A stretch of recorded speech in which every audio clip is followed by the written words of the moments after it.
Education వింగ్గానే review meeting జరుగుతున్నది. మన secretary గారు వెంకటేశం గారు, దేవసేన గారు, సిఎస్ గారు అందరూ కూడా సీఎం గారి నివాసంలో ఉన్నారు. ఈరోజు ఎవరికి కూడా అపాయింట్మెంట్ ఇవ్వద్దని చెప్పి సీఎం గారు క్లియర్గా చెప్పడం జరిగిందట. అక్కడికి వచ్చిన ఎమ్మెల్యేలు ఇంకా ఇతరత్ర ముఖ్య నాయకులు కూడా కిందనే ఉన్నారు, పైకి ఎవరిని కూడా పంపించడం లేదు. అందువల్ల మనల్ని కూడా పైకి పంపలేదు. మరి పిఏ గారైన జైపాల్ రెడ్డి గారు దాదాపు అరగంట సేపు మనతో మాట్లాడి ఈ సమస్య ఆల్రెడీ ముఖ్యమంత్రి గారి దృష్టిలో ఉంది, అతి త్వరలో ఇది పరిష్కరించబోయే సమస్య. మన అధ్యక్షుడు విజయ్ కుమార్ గారు ఆ పోర్టల్లో కొన్ని ప్రాబ్లమ్స్ ఉన్నాయని చెప్తే రాజీగానే వాటి ఇమీడియట్గా సంబంధిత డిపార్ట్మెంట్కి పంపిస్తానని చెప్పడం జరిగింది.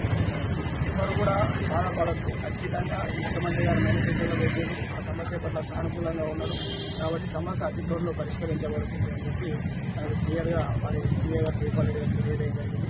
కాబట్టి మన ఉద్యోగ ఉపాధ్యాయులందరూ కూడా సంయమనం పాటించండి, ఏం బాధపడకండి, అతి త్వరలో మన సమస్య పరిష్కారం అవుతుంది. మనం కూడా అదే విషయం చెప్పిన ట్రాన్స్ఫర్స్ ప్రమోషన్ కంటే ముందే మా సమస్య పరిష్కరించాలి అంటే ఇది పాలసీ మ్యాటర్ ఉంటుంది, అది ఎట్లా ముఖ్యమంత్రి గారు నిర్ణయం తీసుకుంటూ చూద్దాం. ఆ విషయంలో మాత్రం నేను ఖచ్చితంగా చెప్పలేను అనేటటువంటి అంటే ఈరోజు రివ్యూ మీటింగ్లో మన సెక్రటరీస్ ఇచ్చేటటువంటి ఇన్ఫర్మేషన్ ఆధారంగా దానిపైన నిర్ణయం ఉంటుందని చెప్పి తెలియజేయడం జరిగింది. ముఖ్యంగా మనకు పిఏ గారు చెప్పేటంటే ఇది మీ ప్రభుత్వం, మీరు తెచ్చుకున్న ప్రభుత్వం కాబట్టి మీ సమస్య ఖచ్చితంగా పరిష్కరిస్తారు. ఇలాంటి వాళ్ళందరూ కలిస్తేనే ఈరోజు ఈ ప్రభుత్వం ఏర్పడింది. ముఖ్యమంత్రి గారికి ప్రతి సమస్యకి పట్ల సరైనటువంటి అవగాహన ఉన్నది కాబట్టి ఎవరు కూడా బాధపడదు అనే విషయాన్ని క్లియర్గా చెప్పారు.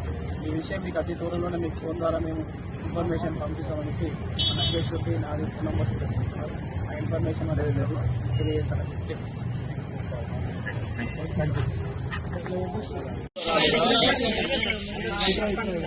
ప్రాంతానికి, కుటుంబాలకు, పిల్లలకు దూరమై పోరాటం చేస్తున్నటువంటి అందరికీ కూడా ఉండేటట్లండి.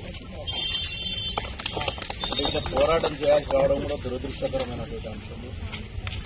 ఇది ఎంత తొందరగా ముగిస్తే మన జీవితాల్లో అంత తొందరగా కాస్తైనా మేలు జరుగుతుందని నేను ఆలోచిస్తున్నా. 317 జీవో వల్ల మనం ఎంత నష్టపోయినాము, ఇవాళ ఇక్కడికి రావాలంటే ఎంత ప్రయాసతో ఇక్కడికి వచ్చింటాం మనకు తెలుసు. దురదృష్టం ఏంటంటే గతంలో ఉన్నటువంటి ప్రభుత్వం ఒక్కరోజు కూడా పెడచెవిన పెట్టిందే కానీ ఒక్కరోజు కూడా మన సమస్యను పట్టించుకోలేదు. ఇవాళ ఉన్నటువంటి ప్రభుత్వం ఏదైతుందో కాంగ్రెస్ ప్రభుత్వం రేవంత్ రెడ్డి గారి ఆధ్వర్యంలో కాంగ్రెస్ పార్టీ మేనిఫెస్టోలో కూడా 317 అంశాన్ని చేర్చడమే కాకుండా రాగానే 100 రోజుల్లో ఒక కాన్స్టిట్యూషనల్ క్యాబినెట్ సబ్ కమిటీని కూడా ఏర్పాటు చేయడం జరిగింది.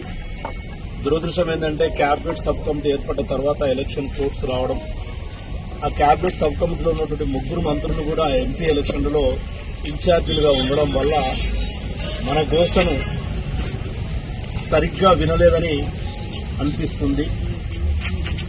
నిన్న అంటే మొన్న ఒక 3-4 రోజుల నుంచి ఉపాధ్యాయుల బదిలీలు, పదోన్నతుల షెడ్యూల్ వస్తుంది, వాళ్ళ 7th అని చెప్పేసరికి నేనే నిన్న స్వయంగా ఈ టైం అంటే ఒక 10-10:30 సమయంలో ముఖ్యమంత్రి గారి దగ్గరకు వచ్చి 2 గంటలు వెయిట్ చేసి మరి చాలా బిజీగా ఉన్నారు. ఎంపీలుగా గెలిచినటువంటి ఎంపీ క్యాండిడేట్లు వచ్చి కలిసిపోతుండడం, నేషనల్ లెవెల్లో ఇండియా కూటమిల మధ్య ఉన్నటువంటి కొన్ని చర్చలలో కూడా వారు ఇక్కడ నుంచే పార్టిసిపేట్ అవ్వడం ఉన్నప్పటికీ కూడా టైం తీసుకొని నేను నిన్న కలిసి ఫస్ట్ ఒకటే అడిగిన నేను వారిని, అన్న 317 జీవో వల్ల నష్టపోయిన ఉపాధ్యాయులకు న్యాయం చేస్తామని, ఉద్యోగులకు కూడా న్యాయం చేస్తామని చెప్పినాం, మేనిఫెస్టోలో పెట్టినాం, కమిటీ వేసినాం, అనేక ఎన్నికల సభల్లో చెప్పినాం, చాలాసార్లు మనం కలిసినప్పుడు చెప్పినాం. వాళ్ళకు కాకుండా ట్రాన్స్ఫర్ ప్రమోషన్స్ ఇస్తే వీళ్ళకి మళ్లీ ప్లేసులు దొరకవు. మొన్నటిదాకా చెప్పిన సాకి ఏంటంటే ప్లేసులు లేవు, ఎట్లా చేద్దామని.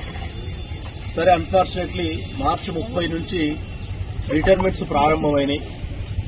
ఆగస్టు సెప్టెంబర్ వరకు క్రైటీరియా తీసుకుందాం రిటైర్మెంట్స్. ఆ ఆగస్టు సెప్టెంబర్ వరకు ఎన్ని రిటైర్మెంట్స్ అయితే డిపార్ట్మెంట్లో అన్నింటినీ అడ్జస్ట్ చేసుకుంటూ పోదాం, ప్రక్రియ అయితే ప్రారంభిద్దామంటే వారు వెంటనే మాణిక్రాజ్తో మాట్లాడమని చెప్పిండ్రు. నెక్స్ట్ దుద్దిల్ల శ్రీధర్ బాబు గారు ఉన్నారు కదా, దామోదరం సార్ ఉన్నారు. కమిటీ దగ్గర మాట్లాడండి. ఎందుకంటే కమిటీ వేసిన తర్వాత ఒక ముఖ్యమంత్రిగా నేను జోక్యం చేసుకోవడానికి ఉండదు.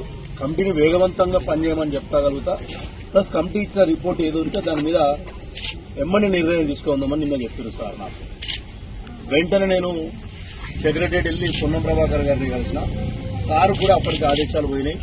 పొన్నమన్న క్లియర్ గా చెప్పిండు, ఇట్స్ అవర్ ప్రామిస్, దాంట్లో తగ్గేది లేదు. కాకపోతే చూసిండు కదా ఎన్నికలు అది అన్నారు. ఒకటే, నేను పార్టీలో ఉన్న మీ మనోవేదన, మీ మనోభావాలు తెలిసిన వ్యక్తిగా ఇవన్నీ ఈ ఎలక్షన్లు ఇవన్నీ వస్తుంటాయి పోతుంటాయి, కానీ మన సమస్య అయితే తీరాలి. నేను నిన్న సీఎం గారితో కూడా ఇంత గట్టిగా చెప్పలే కానీ పొన్నమన్నతో చెప్పిన, అన్న ఎలక్షన్లు వస్తుంటాయి పోతుంటాయి, పార్టీలు వాళ్ళు చాలా బాధపడుతుండ్రు, ఏదో ఒకటి చేయాలంటే ఖచ్చితంగా చేద్దామన్నాడు.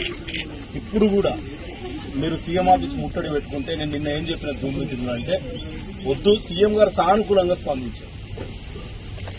నేనే స్టన్ అయినా, ఆయన అంతా సీరియస్ చెప్పిండు. అరే మనం ప్రామిస్ చేసినాం కదా, దాని మీద మళ్ళీ వెనుకడు చేసేది ఏముంటది, సబ్ కమిటీ రిపోర్ట్ రాగానే చేసేద్దాం.